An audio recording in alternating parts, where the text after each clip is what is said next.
ค่ะอันนี้นะคะสวัสดีค่ะอันนี้จะเป็น EP 2นะคะ EP 2เดี๋ยวโบจะเริ่มสอนตั้งแต่ด้านในนี้ก่อนนะคะอันนี้จะเป็นรูปดาวนะคะโดยเราจะเริ่มจากตรงนี้นะคะ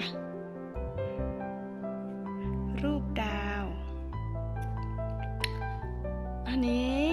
รูปดาวนี้นะคะจะปักตรง5เข็มนะคะแล้วก็ทะแยงไป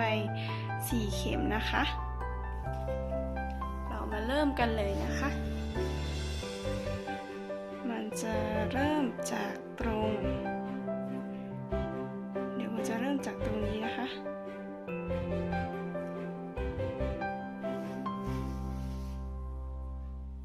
ถ้าเป็นตรงมุมนี้ก็จะปักตรงนะคะแต่ถ้าเป็นตรงมุมนี้ก็จะปัก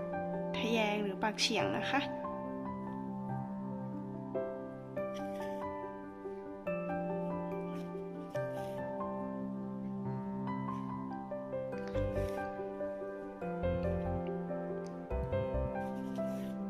อันนี้ก็จะปักตรงมาเลยทางซ้ายนะคะ5เข็มนะคะ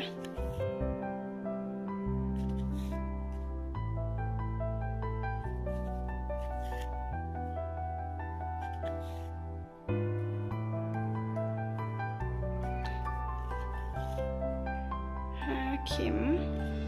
แล้วก็ปักลงไปด้านล่างเข้าหาตัวเราโดยนับเข็มนี้ด้วยนะคะก็จะ5เข็ม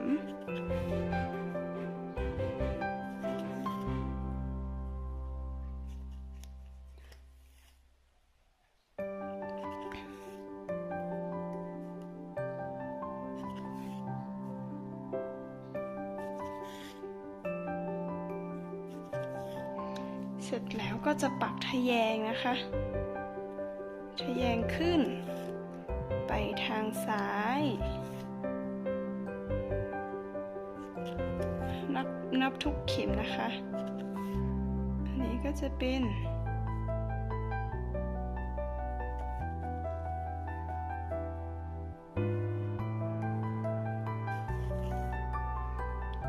เข็มแบบนี้มันก็จะถึงตรงนี้นะคะแล้วก็ทะแยงลง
เสร็จแล้วมันก็จะได้ครึ่งหนึ่ง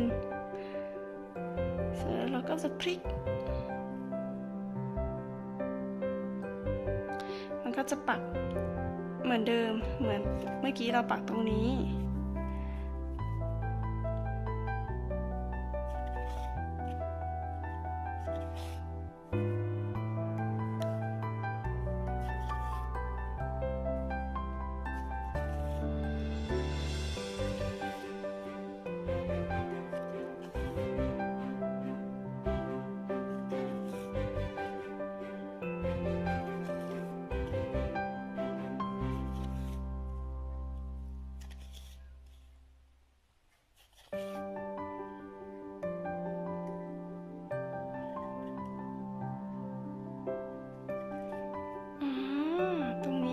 ปักผิดปักเกินไป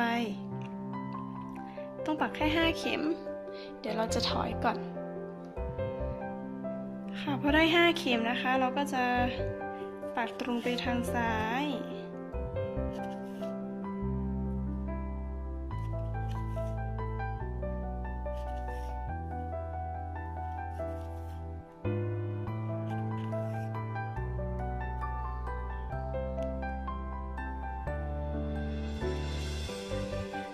ก็จะถึงตรงจุดนี้เหมือนเดิมที่เมื่อกี้เราเริ่มต้น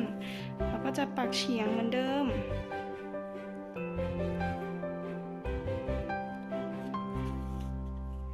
เฉียงขึ้นไปทางซ้าย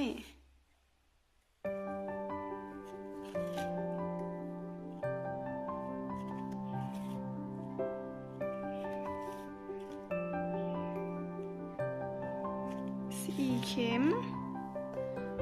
แล้วก็เฉียงลง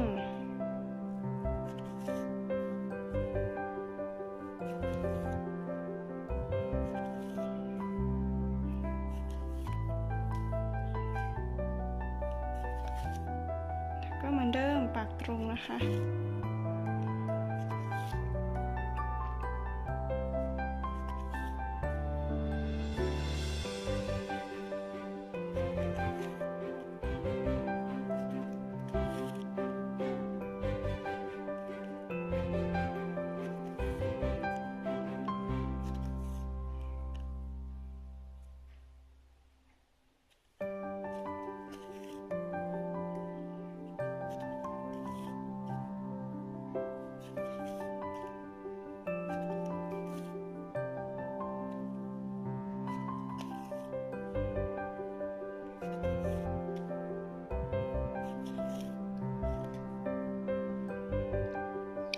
เมื่อปักสีชมพูด้านในนี้เสร็จนะคะมันก็จะได้หน้าตาแบบนี้นะคะ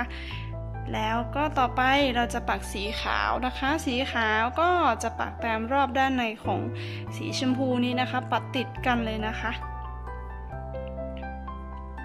ติดกันสีชมพูเราก็จะปัก5ตรงนี้5เข็มตรงนี้ทะแยงมา4เข็มส่วนสีขาวเราก็จะปักแค่4เข็มแล้วก็ทะแยงมา3เข็มนะคะโอเคอันนี้เราก็จะเริ่มจากจุดไหนเลยก็ได้นะคะเราขอเริ่มจากจุดนี้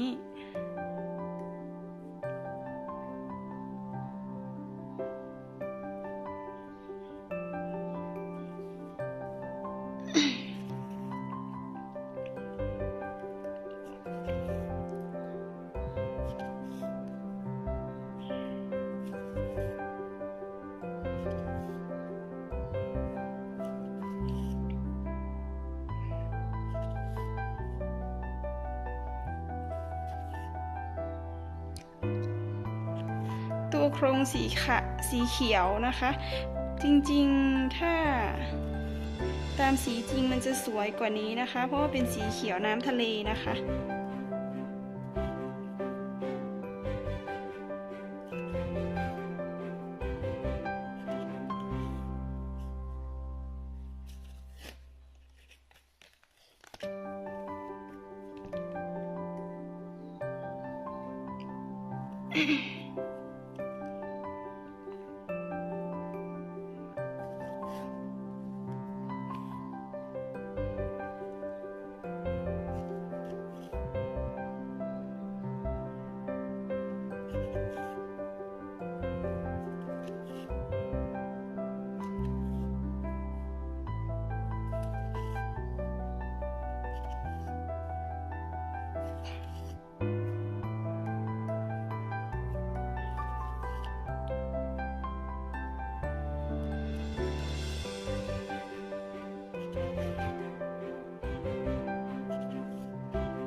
แบบนี้นะคะ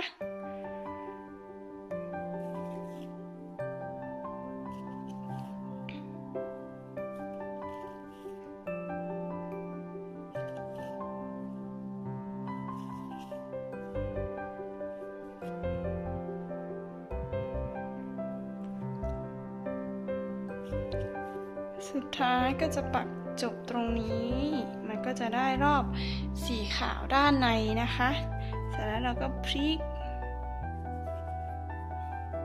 ทำปมเล็กน้อยแล้วก็ตัดไหม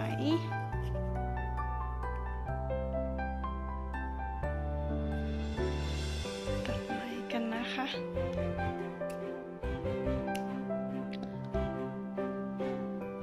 ค่ะต่อไปนะคะเราก็จะมาปักสีเหลืองด้านในนี้นะคะสีเหลืองด้านในนี้ก็จะปักเป็นตัวกากบาททะแยงเฉยๆนะคะโอเคเดี๋ยวเรามาปักกันเลยนะคะสีเหลืองด้านในนี้มันจะเริ่มจากตรงมุมนี้นะคะมุม4 มุมนะคะ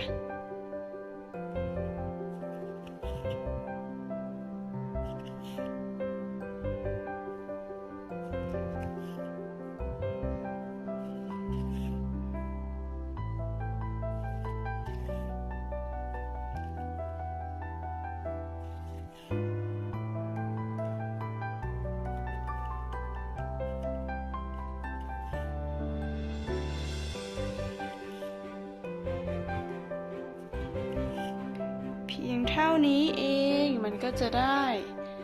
เกสรด้านในที่เป็นสีเหลืองนี้แล้วนะคะต่อไปเดี๋ยวโบจะสอนปักด้านนอกนี้นะคะเป็นสีเหลืองนะคะ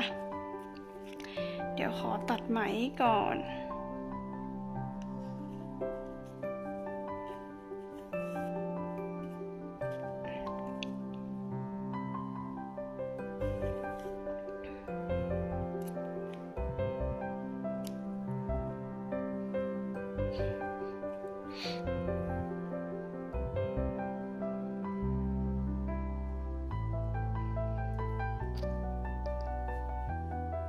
ดอกนี้สีเหลืองอยู่ทางขวาดอกนี้สีเหลืองก็จะต้องอยู่ทางขวานะคะมันจะได้ไม่ชนกันนะคะ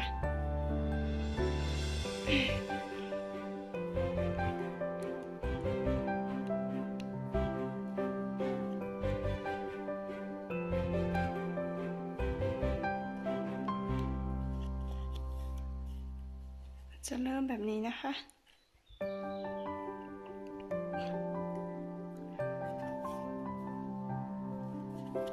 โดยเราจะเว้นช่องจากสีเขียวมาสีเหลืองนะคะเว้น1 ช่องนะคะฝั่งขวาไปฝั่งซ้ายนี่สีขาวไปสีเหลืองก็เว้น1 ช่องนะคะ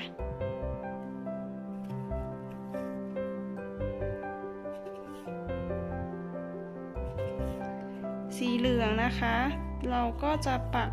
ประมาณ10 เข็มนะคะก็คือปักตรงไปเลยนะคะ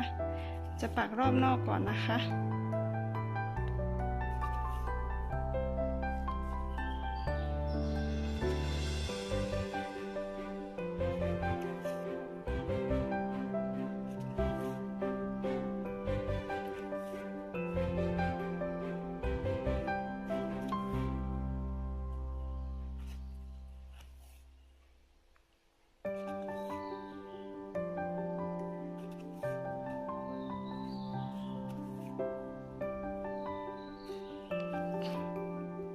พอได้10 เข็มเราก็จะพลิกนิดหนึ่งแล้วก็จะปักตรงเหมือนเดิม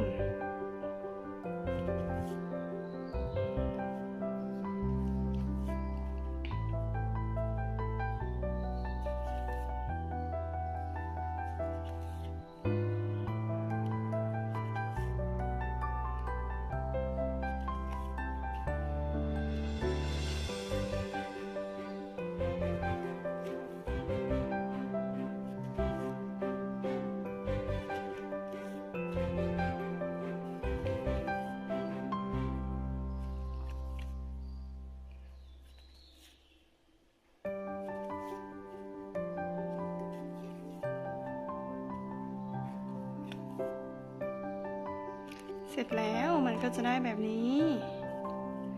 พอได้มุมมาแล้วเราก็จะมาเริ่มต้นปักอันนี้จะเป็นปักแค่เป็นสี่เหลี่ยมนะคะสี่เหลี่ยมสี่แจ่งนะคะสี่เหลี่ยมนี้มันจะเริ่มที่เข็มที่4นะคะเข็มที่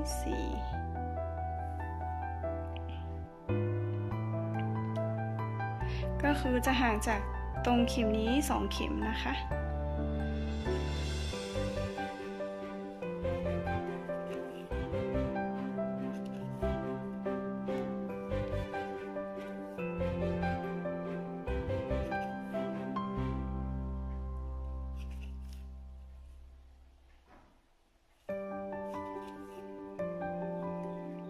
ปักเป็นสี่เหลี่ยมรูปเต๋า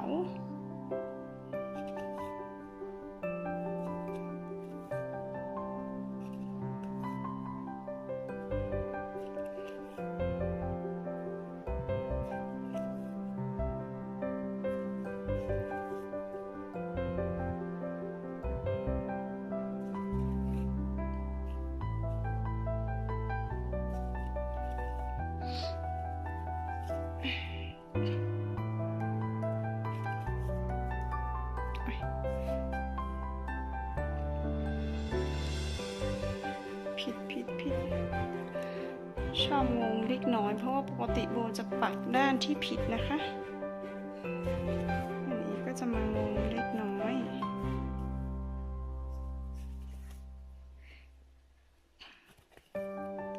ใครที่ถนัดปักด้านที่ผิดก็ปักตามได้นะคะมันก็แค่ปรับนิดหน่อย